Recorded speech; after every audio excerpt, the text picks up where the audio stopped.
The Sims 4 developers just revealed the exact causes of lag in your game, and I'm going to show you how you can fix it right now. So grab a cuppa, get ready to inject some energy into your save. These next fixes will solve about 80% of performance issues on your machine. First, make sure that your graphics drivers are fully up to date by checking your card manufacturer's website and looking up the specific model that you use. Check your system for any missed updates by going into your computer's settings and checking updates. If you're on console, your console should auto-update itself, but you can make sure that you haven't missed any updates via your console's settings. If you're on PC, once you've made sure that your machine is completely updated, you'll want to press Control-Shift-Escape, go to your Startup tab, and disable all of the background apps except for the essentials. Close your browser if you can, or have as few tabs open as possible while you're playing The Sims 4. Browsers are extremely under-optimized and can slurp up your RAM like a rampaging vampire, so try not to have more than 2 or 3 tabs maximum open at a time. In the game itself, here are some performance killers that you will want to avoid in your game. Reflections double the workload for your PC,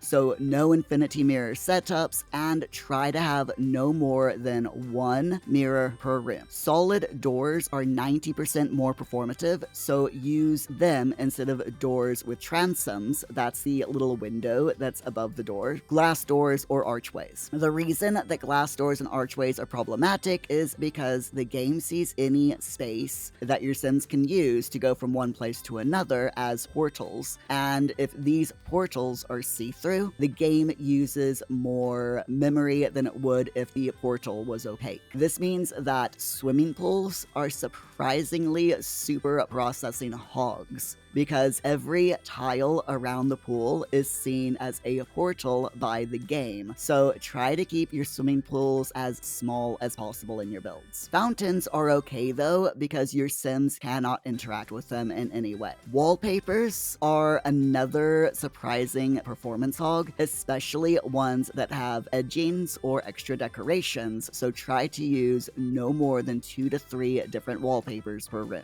Here are some smart building hacks to keep in mind while you're building your Sims dream home. You want to use solid walls as occluders to hide room content completely while you're on another lot. Non-solid walls like glass walls and large windows force the game to draw objects which solid walls hide. This makes your machine work harder. The devs also recommend that you group high interaction objects, that's items that have a large number of interactions that your Sims can do with them, such as refrigerators, computers, kitchen counters, and so on. Keep these in small areas of the house instead of spread out all over the lot. Speaking of lots, are you building on a large lot? Add empty space between objects instead of filling every tile with loads of clutter. Stick to 15 to 20 different object types total in your builds. Using lots of different clutter items, different picture frames, different plants, and so on really uses up a lot of memory and processing power. Try to use the same objects throughout your build and try to keep to that 15 to 20 different object type total on the lot. So for example, if you have a 4-bedroom house, try to use the same bed in each room, the same dresser, the same curtains, and so on. If you're finding this video helpful, please hit the hype button if you can see it, and share the link to this video with a simming friend. Try to avoid these danger zone situations in your builds. It's okay to use bb.moveObjects cheat for 1 or 2 items on a lot, but try not to use it across the board on every single item. Using build cheats like alt placement or raising or lowering items with the 9 or 0 keys break the sim navigation map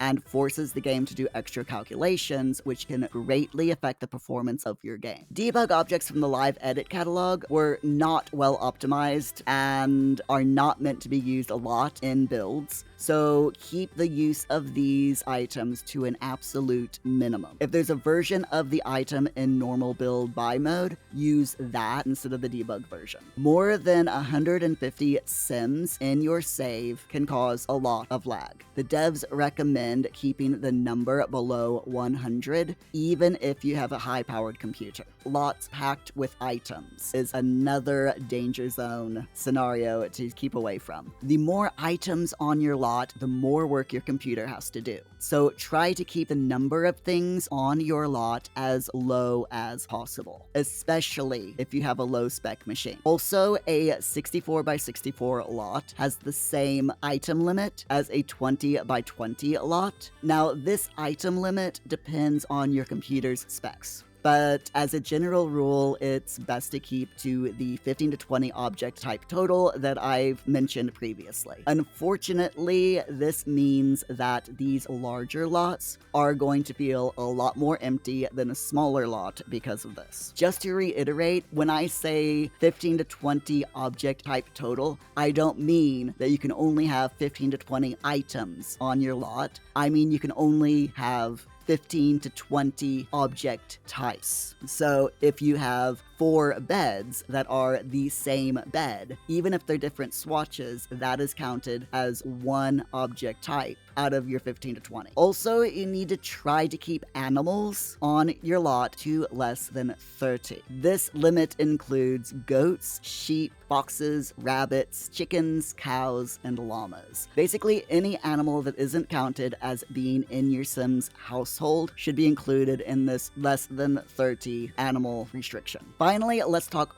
folder maintenance.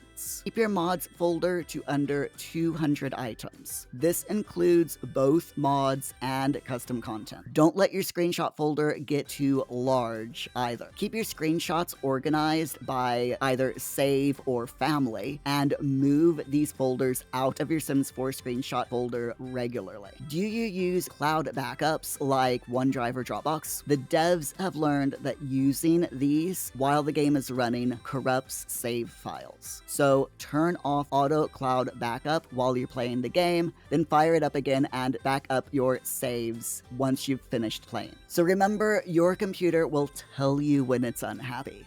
Listen to those fan sounds. Build smart, don't overstuff your builds, keep your drivers updated and your Sims 4 documents folder organized, and you will avoid 90% of lag issues. Now, let me know which tip you're going to do first in the comments, and if you want to learn some tips and tricks that will take you from building beginner to pro, check out my free course just over here.